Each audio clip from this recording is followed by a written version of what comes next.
Assalamualaikum warahmatullahi wabarakatuh. Selamat siang sahabat RKDD. Kembali bertemu dengan kami tim podcast RKDD Desa Kalisabuk. Masih dengan tema yang sama, menggali sejarah Desa Kalisabuk. Saat ini, sore ini kita bersama dengan narasumber kita yang baru, bersama dengan Bapak Sadiman. Bapak Sadiman. Beliau adalah putra dari Mbah Tinem. Mbah Tinem. Mbah Tinem itu adalah juru kunci Panembahan Cikuwu. Untuk lebih jelasnya bagaimana sejarah dan cerita tentang Cikuwu itu seperti apa, mari kita simak wawancara kami bersama dengan beliau Pak Sadiman. Emang dulunya ya belum, sewaktu seingat saya belum ada cungkupnya, baru ada unur. Waktu itu baru unur, terus kemudian bulan-bulan dibuatkan rumahan kecil, Bu. Dibuatkan rumahan kecil, terus di situ setiap bulan sadran itu dipotongin kambing. Dipotongin kambing, terus waktu itu setiap bulan sadran itu Pak Bau Kartadi yang menarik uang, pada masyarakat. Setiap rumah ya setiap rumah itu harus iuran buat beli kambing. Kambingnya dipotong untuk ya persembahan namanya untuk tasakuran di situ ya, terus ditahlilkan di keramat itu. Lah terus setiap habis tahlilan itu terus dibagi-bagi ke masyarakat. Gulenya itu loh. Jadi dibikin pawon di situ, dipotong, terus dirumati di situ, terus dimasak di situ, dibikin gulai, terus dimakan di situ juga, ditahlilkan di situ ya. Seingat saya begitu. Dulunya emang belum ada rumah di sini. Cuman ada 2 rumah, rumah ibu saya dengan bulik saya. Udah. Konon itu makamnya siapa, Pak? Makamnya Nur Cahyo. Nur Cahyo Sakia. Ya, Nur Cahyo Sakia tuh makamnya. Ceritanya itu orang dari Yojo lah. Ceritanya itu yang babat di sini orang dari Yojo. Ceritanya Ibu Nikulo dari Yojo. Ceritanya itu jadi kepala kubu lah. Kubu berarti kan termasuk lurah ngomong ya. Lurah, kepala desa. Ceritanya di makam di situ. Ya awalnya sih aku nggak tahu lah, cuman tahunya aku setelah aku ingat ya udah begitulah. Iya, tradisinya setiap setahun sekali bulan sadran dipotongin kambing, terus dipotong di situ, dimasak di situ. Yang ngurusin juga termasuk masyarakat sini ya. Tapi ada dari yang banteran tuh almarhum Mbah Kastama. Terus kaimnya sini termasuk kaim Dulamasum, Mbah Dulamasum. Yang motong kaim Dulamasum, yang motong kambingnya. Itu terkait dengan kegiatan Mbah Putri. Beliau dipercaya untuk menjadi katakanlah juru kunci. Apakah itu bentuknya seperti pilihan atau sebagai mandat turun-temurun? Itu termasuk tunjukan dari beberapa orang yang dulunya termasuk biasa nyekar di situ. Terus ibune kula niku termasuknya jadi waktu niku angsal angsal ali-ali lah sang beriku.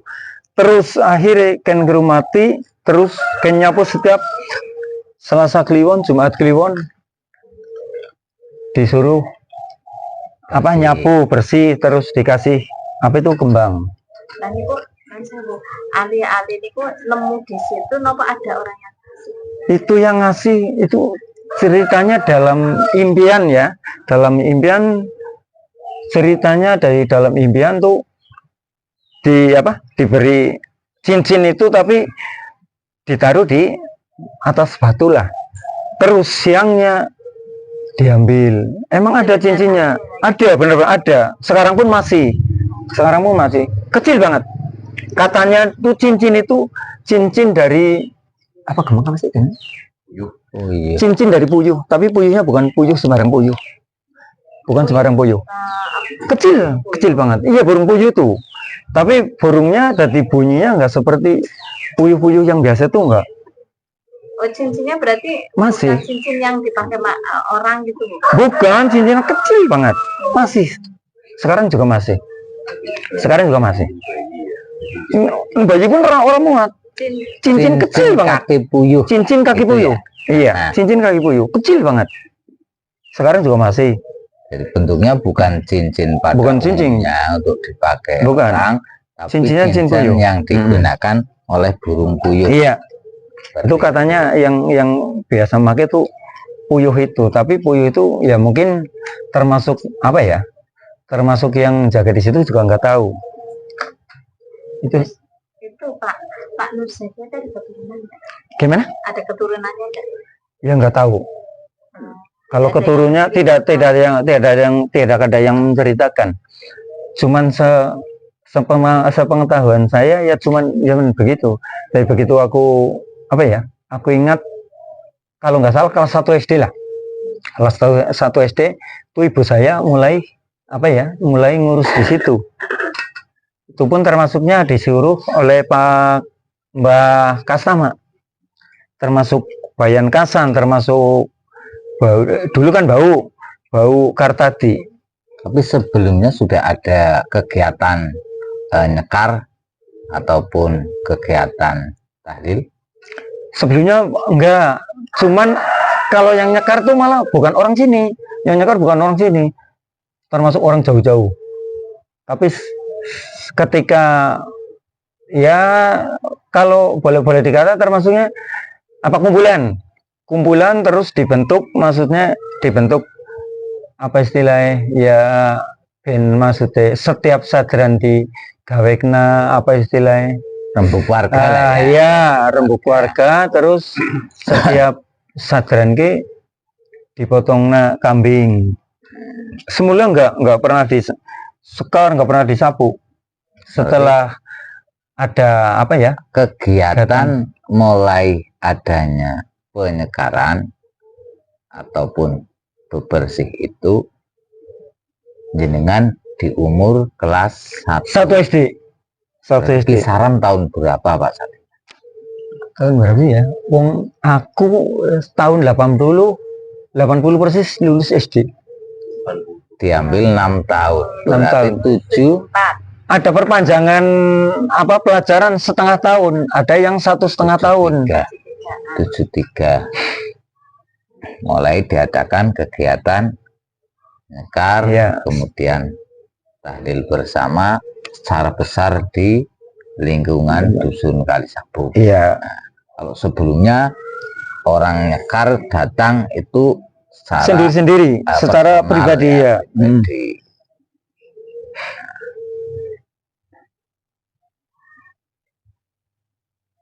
Kalau yang sekarang menurut jenengan tahu itu kan sekarang sudah nggak ada lagi. Iya. Terus istilahnya rutinan sudah nggak di. Iya. Ya karena tempat itu dimuat mobil ya, termasuk tanahnya dimuati mobil, terus digusur, dimuati mobil. Terus yang punya tanah itu juga nggak boleh. Mau dibikin lagi sungkuban juga nggak boleh. Pernah saya termasuk saya tembung lagi juga nggak boleh. Tanahnya lagi disuruh oleh Pak Kastama juga nggak boleh dibikin jungkup lah. Tapi mungkin kedepannya nggak tahu juga. Berarti dulunya itu waktu dimakamkan itu memang belum ada pemilik. Belum ada pemiliknya. Mungkin masih menjadi miliknya Pak Nurse karena Iya. mungkin waktu itu kan administrasi pertanahan belum ada. Belum ada, mungkin belum ada. Jadi, karena mungkin Pak Nur Zakia sudah sedo, kemudian tidak ada yang melanjutkan. Iya. Mungkin tanahnya, akhirnya ya masyarakat sekitar itu yang ngurusin ya, yang ngurusin ya, yang ngurusin. Dan memang semenjak itu sejak ada penggusuran, kemudian peralihan fungsi. Iya, peralihan yang milik ya, peralihan miliknya. Benar-benar hilang. Hilang iya. Berarti punya harapan tinggi untuk bisa dilestarikan kembali. Ya, Pak. Ya, kalau bisa ya dilestarikan kembali kalau bisa. Kalau bisa. Tergantung maksudnya masyarakat juga ibaratnya yang punya tanah. Termasuk boleh apa enggak gitu. Tapi secara pribadi ingin dilestarikan lagi sebenarnya. Pak Sadiman, Iya. tadi Bapak cerita kronologi ibunya panjenengan akhirnya mendapat wangsit ibaratnya gitu ya, untuk ngerawat makamnya Pak Nur Zakia Sakyo atas, Nur Zaki Nur Zakia atas usul dari Mbah Kastama. Ya, ya usulnya Pak Mbah Kastama ya. Karena mungkin Mbah Kastama itu tahu cerita bahwa Ibu Enjenengan itu nemu cincin yang sebelumnya diimpeni dulu gitu ya. Dan saya, apakah sampai dengan saat ini cincin itu masih ada? Masih ada ya. Masih. Mungkin bisa ditunjukkan Pak. Ya. Ini cincinnya. Cincinnya kecil. Kecil tapi berat ini. Cincinnya kecil. Ini di mimpi itu adalah cincin dari burung puyuh gitu. Burung puyuh ya. Katanya dari burung puyuh tuh. Yang ada ditemukan di atas makamnya. Iya, di atas makamnya. Ya, kemudian menemukan adalah ibunya panjenengan yang sebelumnya sudah diimpeni ada cincin yang minta diambil gitu ya. Iya, minta diambil ya. Gitu ya. Oke.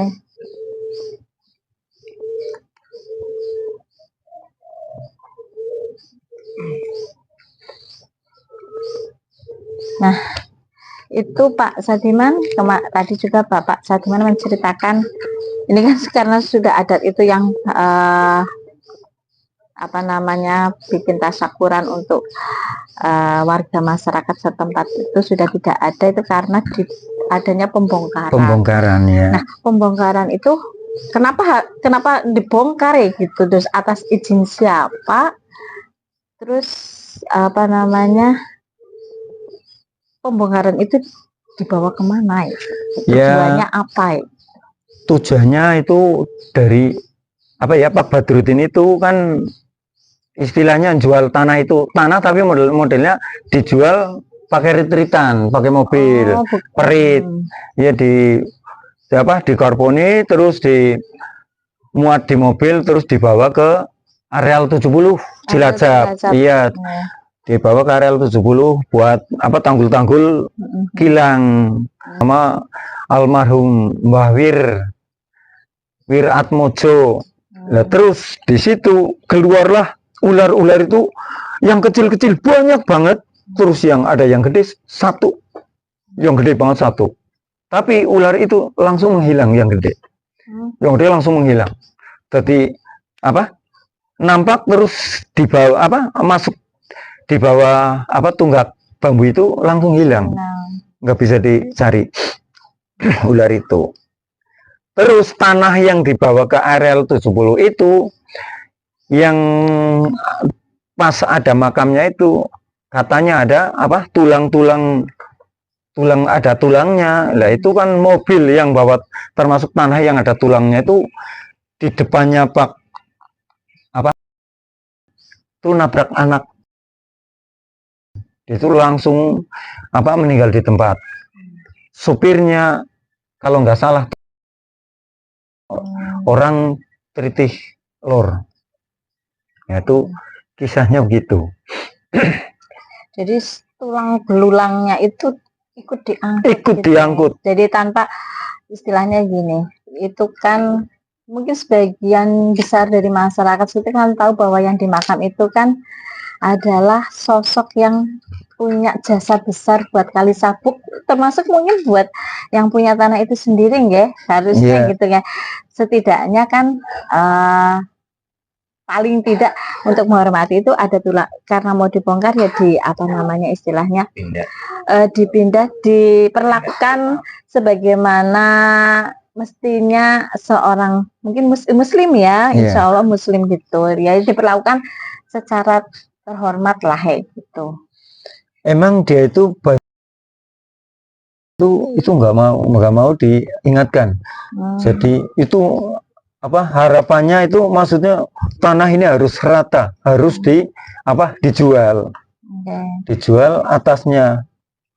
Artinya gini loh Pak, kalau sebagian orang mungkin gitu ya, karena di situ ada makamnya sosok tokoh yang memang berjasa untuk wilayah Kali Sabuk itu kan, setidaknya kalau mau dibongkar ya setidaknya ya dipindah dulu lah atau bagaimana, tapi tidak dibuang tulang-tulangnya ya gitu, seolah-olah itu nggak ada artinya sama sekali ya gitu. Ya emang itu ya, yang jelas mungkin nggak tahu kalau itu termasuknya ada tulang-tulangnya, tapi yang tahu tuh kan supirnya. Yang tahu supirnya tuh. Sopirnya tidak cerita gitu iya ya. Supirnya yang bawa tuh yang tahu. Kalau Pak Badrudin tuh mungkin nggak tahu. Waktu itu yang muat mobil itu termasuk Pak Wir Atmojo Mriku Wetan. Jadi terus dheweke niku tetap ibaratnya dimuat mawon. Dimuat, begitu di mobil langsung dibawa keluar, dilalai, mobil itu nabrak, meninggal di tempat. Makam tersebut mungkin banyak sekali hal-hal keramat yang ada ketika sebelum ataupun sesudahnya adanya pembongkaran.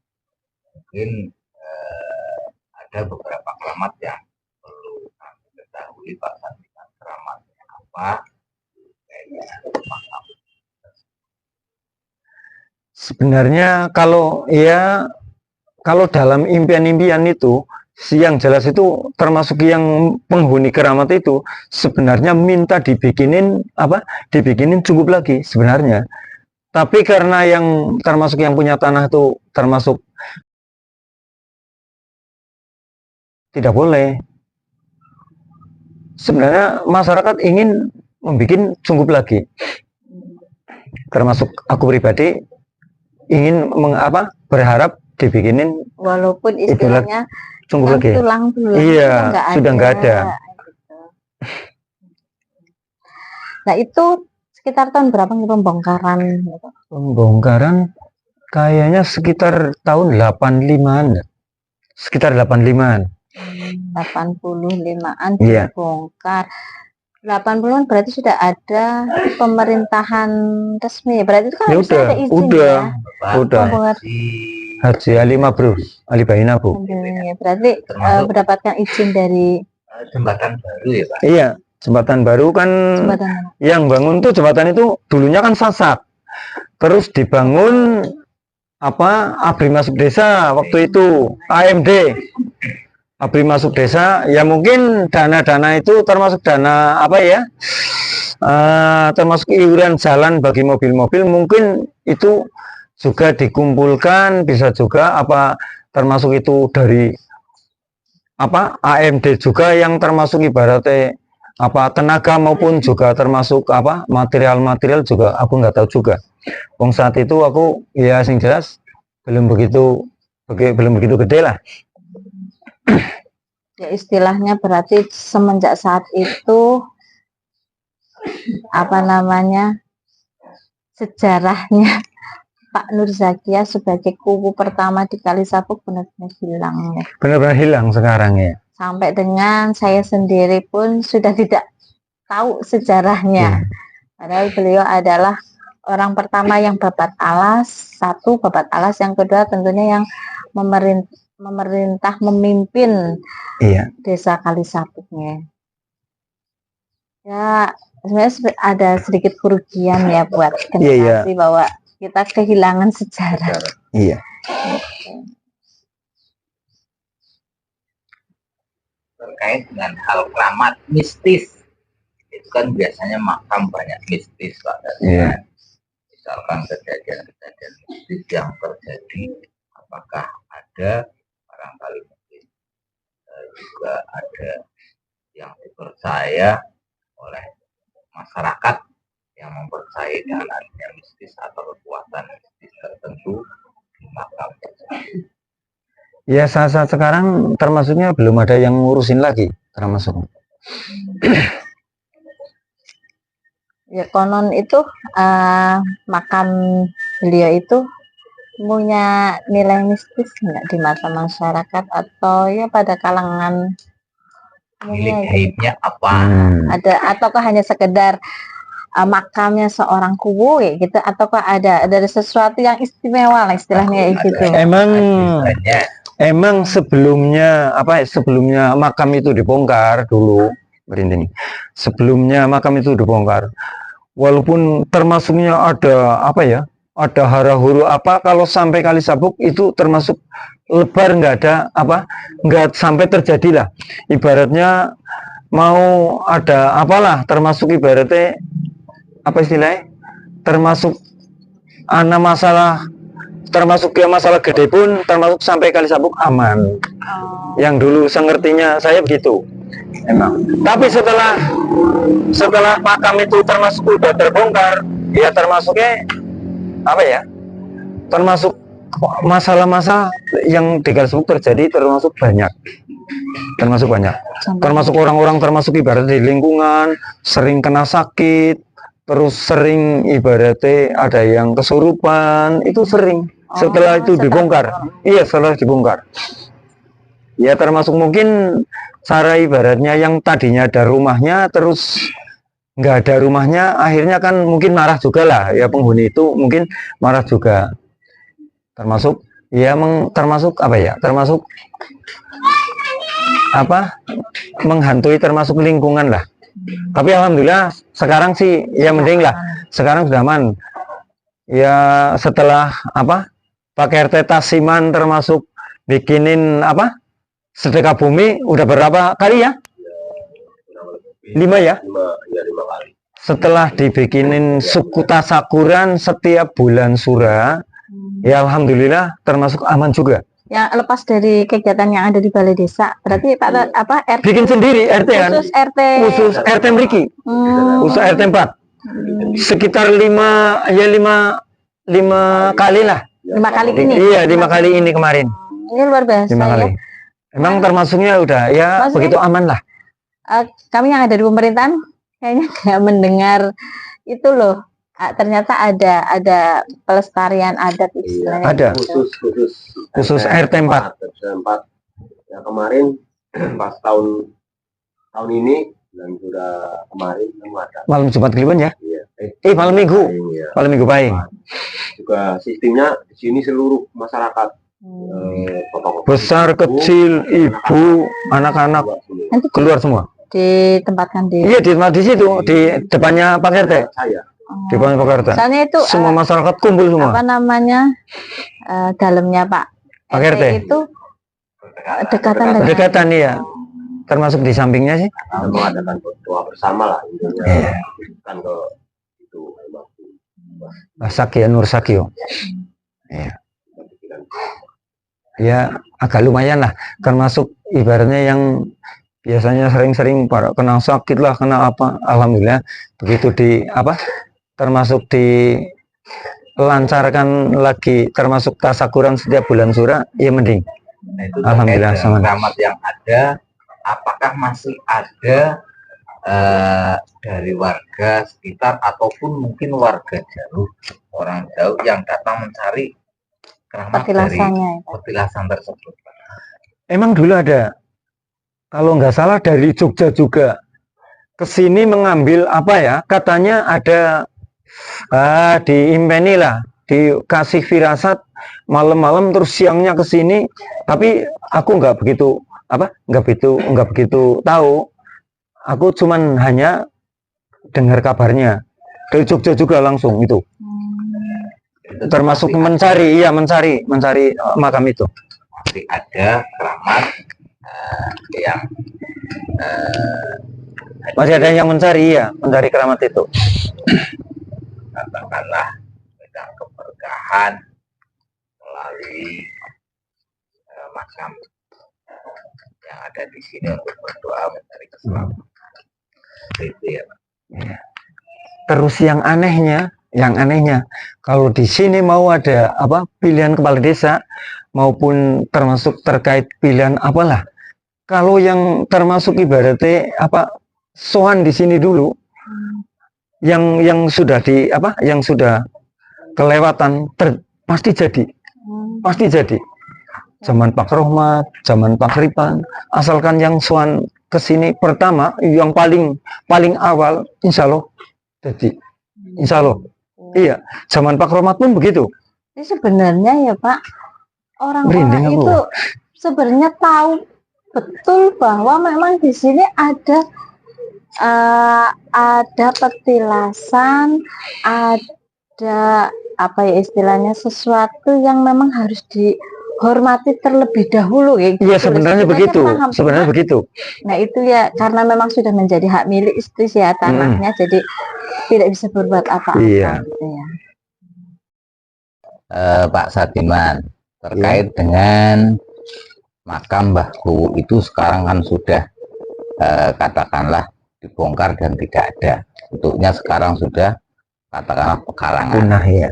Nah, dengan adanya hal tersebut, harapan dari Pak Sadiman sendiri untuk terkait dengan makam tersebut seperti apa, dan mungkin ada harapan lain dari warga lingkungan Dusun Cikuwu, Dusun Kalisapuk, khususnya untuk umumnya juga untuk Desa Kalisapuk, Pak. Ya kalau aku pribadi dengan harapan emang sih kedepannya itu dibikinin cukup lagi. Itu pun kalau boleh yang kalau izinin yang punya tanah. Tapi kalau yang punya tanah nggak mengizinkan, ya itu aku mau apalah ya, jelas aku nggak mampu maksudnya, sebabnya ada yang punya tanah. Sebenarnya kalau itu emang dibikin lagi mungkin lebih damai lingkungan Desa Kalisapuk maupun termasuk lingkup Cikuwu juga termasuknya lebih damai, lebih aman, juga lebih sejahtera mungkin. Amin. Ya, dengan harapan secara umum mengharapkan adanya pelestarian adat kembali, dihidupkan kembali dengan harapan menjadi cagar budaya ikon Desa Kalisapuk, khususnya untuk Grubul Cikuwu, dan juga memberikan satu manfaat barokah yang luas untuk masyarakat Desa Kalisapuk. Seperti itu ya. Sadiman, matur nuwun sangat niki, terima kasih banyak sudah memberikan banyak keterangan pada tim podcast RKDD Desa Kalisapuk. Mudah-mudahan apa yang sudah disampaikan, diceritakan, diinformasikan pada kami memberikan manfaat banyak untuk kami semua. Ya, dalam rangka kami minimal menyusun sejarah Kalisapuk supaya tidak hilang, supaya generasi muda kita, generasi anak cucu kita kelak itu tidak lupa dengan sejarah. Bangsa yang besar adalah bangsa yang menghargai, tidak lupa dengan sejarah. Mudah-mudahan Desa Kalisapuk menjadi desa yang lebih makmur, lebih aman, dan tentunya bisa menjadi harapan untuk kita semuanya. Demikian teman-teman RKDD, kita selesai pada sore hari ini, dan kemudian kita